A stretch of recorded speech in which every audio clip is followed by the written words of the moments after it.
Well, thank you for the introduction. I'm pleased to present at the Embedded Vision Summit. AI hardware and software have been insignificant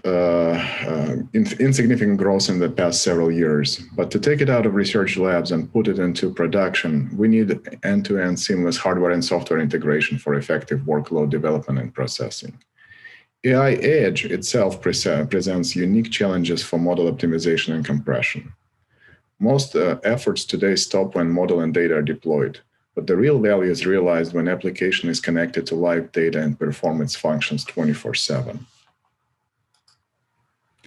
What slows AI adoption today is the lack of quality training data.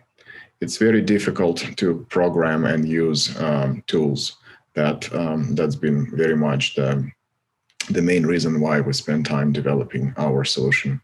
It's lack of explainability in AI, and there are significant costs associated with compute and the cost that are associated with the talent.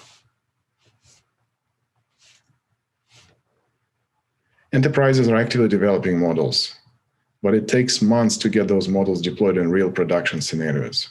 Blaize AI solution focuses on deployment and management of AI once they're up in production.